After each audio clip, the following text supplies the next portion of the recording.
So the digital ID is causing a huge rift in the UK, and it seems to have got a lot further along than we anticipated. Implementing itself into iPhones, even when users have deleted it, it seems to have been coming back a couple days later. I don't know anything about this because I'm on Android, Android for the win, but only time can tell. It's most likely going to be coming to Android anytime soon. This is a video by ex-British Army Paz. Let's just get straight into it. Hello again, welcome back to my channel, and thank you so much for subscribing. Now, like many of you, I was quite shocked to see this digital ID app just appear on my phone out of nowhere. Well, it turns out it was part of an iPhone update. So I deleted it, only to see it reappear a few days later.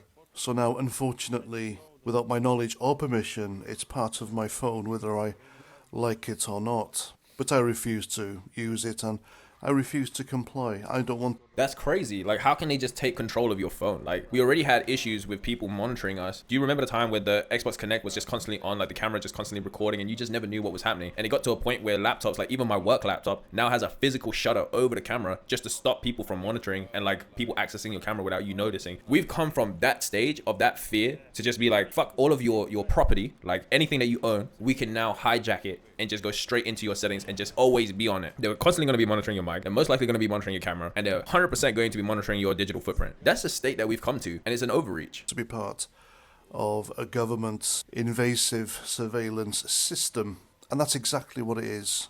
It's the brainchild of Tony Blair. We all remember who he was. And even his own Tony Blair Institute says this, and I quote, "A modern digital ID does three things. It allows people to prove that they are who they say they are, prove that certain things about them are true, and seamlessly and securely access services on that basis, far from reflecting the papers, please caricature of an ID card. Digital ID is the foundation of a new system that brings fairness, control, and convenience to people's everyday interactions with each other and with the state."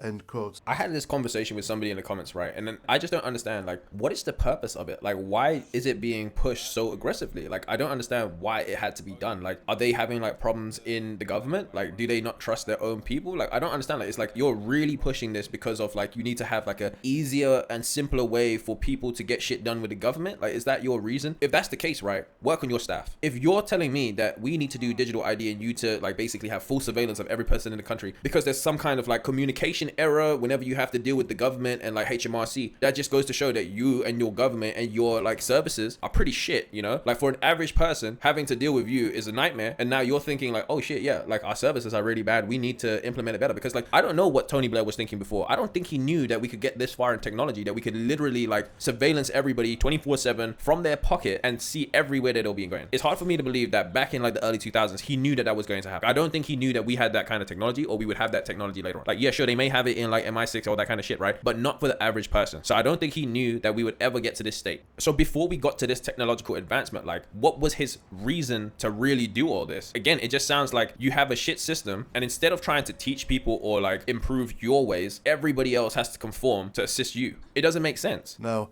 this is basically telling you, and this is my take on it, that you can use it to report your friends, family and neighbours, which would somehow affect their lives, especially if this is the stepping stone to a state's credit score system, which would be appalling. Look what's happening. That's fucking crazy. A Gestapo system. Anybody that didn't do history, World War II, they had the Gestapo, which was like a secret police. If you didn't like anybody, you could basically snitch on them, and you didn't have to give any real reason or proof that the person did anything. You could just say that they were Americans. They were American spies. You could basically say that they were against Germany in any way, and without question, police would show up at the door, take them away, and most of the time you just never would see them again. From my understanding, when they were taken away, a lot of them were tortured and eventually killed because they didn't have any information to give, because they weren't the traitors that they were saying that they were. Now that you're basically saying that this is attached to a digital ID, they don't need to torture you. Your life will become torture, Don't even need to put me in a cage. I will have torture in reality. I won't be able to get on a bus because my social score is too low, like, oh shit, I've been regulated from the daytime buses to only nighttime buses. Like,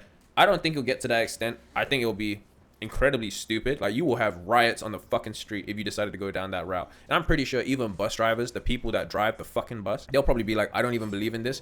At this point, just get on the bus. Like, don't even pay, just get on the bus. Like, if you are a real human, if you're a person that cares about people in general, you will probably just be like, yeah, fuck it. But that's just a small social point. Like, obviously there's so many bigger things. When it starts to get into like corporate, it doesn't really matter. So if you're talking about like a loan, getting a mortgage, buying a house, making purchases online, like God knows with all these fucking payment processes now, being able to choose what you should and shouldn't buy, like, yeah, it could go into to anything, you know, like what if you can't buy groceries tomorrow because they decided that you don't deserve it, or like you're not the class, like, oh shit, we have random scarcity and you're not the class of people that we want to have food. Great.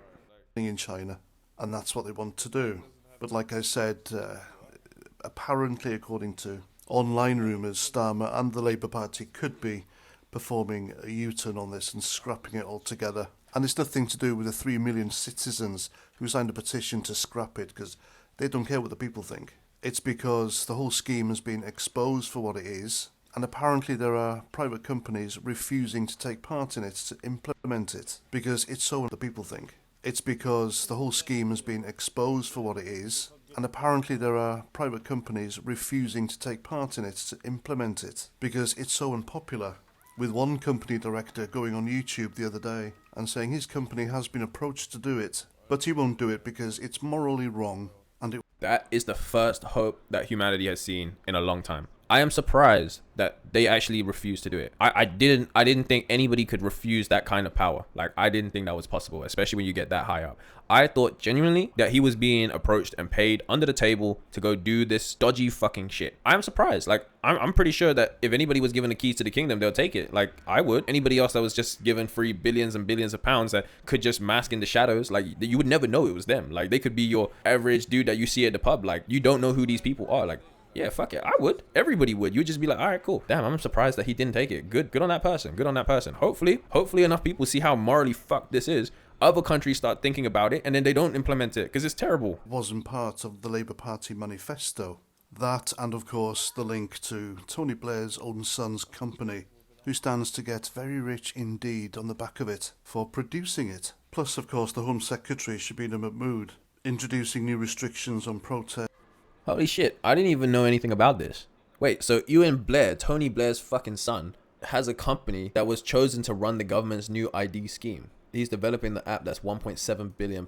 Although Tony himself, along with his non-profit organization, the Tony Blair Institute for Global Change, has particularly advocated for the introduction of such a scheme, there is no evidence of his son, Ewan, having any involvement in the government's plan to implement digital IDs in the UK by the end of the decade. I'm confused. So it's just social media basically saying that it's his son that's doing it, most likely because he has a company that does like tech and shit, but it's not been confirmed. But you never know. Like, this could be hearsay. It could be just like, isn't your son also doing something tech? And then all of a sudden, like, it just blew up from that point. Like, it could just be something like that. But at the same time, who knows? Like, sons, fathers, like, your father always wants to set you up, isn't it? Like, he wants to set you up for life, and then that way you don't need to worry about it. But like, that's just like fucking evil mastermind kind of shit. Put all of it in his son's hands, because at the end of the day, he's basically setting his son up to take like full fall for him. Like, that's fucked up. The government announcement of the digital ID schemes makes no mention of the involvement of the multiverse or any other third-party company. It says that it will build on work already underway to roll out gov.uk digital wallet. That project is being run by the Government Digital Service, a division which sits within the Department of Science, Innovation and Technology. In any case, Multiverse, which Ewan Blair founded in 2016, does not develop software. Instead, it partners with employers to upskill their workforces in tech, data, and AI through its apprenticeship programs. I feel like people probably saw the fact that his son was doing something with AI. They didn't really read into it, and then they just kind of blew it up. I don't like to just put speculations as the only thing. Like, I put a lot of like feelings and like my opinions in these videos, but if it's not factual, there's no proof around it, I'm not going to like tote it as like, yeah, it's definitely his son doing it. Like, I don't think his son's probably doing it. I'm pretty sure his father, I'm pretty sure Tony would be a little bit smarter than putting like your literal son in front of the firing line, because if anything happens, you know that they're coming for his head. Plus, of course, the Home Secretary, Shabina Mahmood, introducing new restrictions on protests and will give police more powers to consider the so-called cumulative impact of repeated demonstrations. People reckon this is about protecting the illegal migrants housed in hotels up and down the country, but no, it's to prepare for the riots that will engulf this country if the digital ID is introduced. So makes sense, doesn't it? They need to protect themselves before shit hits the fan, because the way it's looking, like I was saying, like, there's going to be a riot if shit like this continues. People are going to feel like they're trapped either way. Like, if you got nothing to lose, you got nothing to lose. Like, you're going to burn down the country. But fuck that Mahmood bitch as well, man. Like, she don't care about making Britain great. She's just trying to make this country into little Islam. It all adds up. No government wants to deal with that. All governments want to be re-elected. And it really is Keir Starmer's poll tax moment. So there we go. They're the latest rumours. And I think it could be well true, because would you want to be a head of a company that wants your reputation tarnished for being part of this insane digital ID system to implement it and dish it out? No, of course you wouldn't. So it makes sense that these people are backing out, and rightly so. Anyway, there we go. I'm past 49. Thanks for watching, and until the next time, Roger Trout. that was a great video. Like, yeah, it was based on rumors and it's not all factual, but maybe if we're all speaking about it and there's a lot of bad press and people keep giving awareness, and other people that didn't know about this topic that now finally like tuning in and realizing that, damn, their country is about to go to hell, maybe we can raise enough awareness for them to turn back and, like he says, like make a U-turn on this digital ID shit. So either way, give him a like. I'll link his channel in the description below and check him out as well. Anyway, guys, if you enjoyed this video, remember to like, comment, subscribe, and I'll see you in the next one. Bye.